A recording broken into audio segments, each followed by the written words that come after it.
ఇలా చూడండి, ఇలా కథ చూడండి.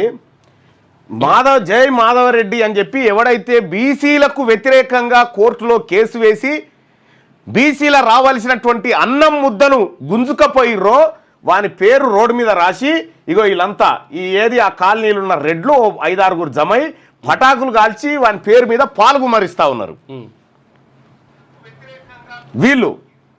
వీళ్ళ కడుపులో ఎంత కుట్టుంటుందో చూడ్రి. వీళ్ళ చేతిలో ఎవడు మూత్రం కూడా పోయొద్దు రేపు పొద్దున. ఎందుకంటే ఇంత పాపిసి దొంగల ఆడలు ఉండరు. ఎందుకంటే తెలంగాణ రాష్ట్రంలో వీళ్ళ సొమ్ము ఈడబ్ల్యూఎస్ కోట వీళ్ళు తింటారు, కానీ బీసీల సొమ్ము బీసీలు తినడానికి ఇగో ఈ దుకాణం, ఈ పటాకులు కాల్చుకుంటా, ఈ దొంగ కథ ఇవి మనది తినుకుంటా.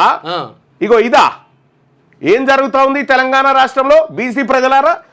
ఇగో వీళ్ళు 10 మంది జమై జై మాధవరెడ్డి అని చెప్పి ఆ రెడ్డి జాగృతి పేరు రాసుకొని దాని మీద పాల ప్యాకెట్ పోసి పటాకులు కాల్చుకుంటా ఉన్నారు చూడ్రి. ఇగో వీళ్ళు పటాకులు కాల్చుకుంటా ఉన్నారు చూడ్రి. ఇగో ఓట్లేసేది ఇప్పుడు రేపు వస్తే మనకు రిజర్వేషన్ వద్దని చెప్తున్నటువంటి వీళ్ళు రేపు పొద్దున ఎవడన్నా నా పేరు రాజేందర్ రెడ్డి, నా పేరు సోమిరెడ్డి, నా పేరు అంజిరెడ్డి అని చెప్పి మన గల్లీలకు వచ్చి అక్క ఓటే అన్న ఓటే అని అంటే చెప్పు మడత పెట్టుర్రి, చెప్పు మడత పెట్టి కొట్టుర్రి.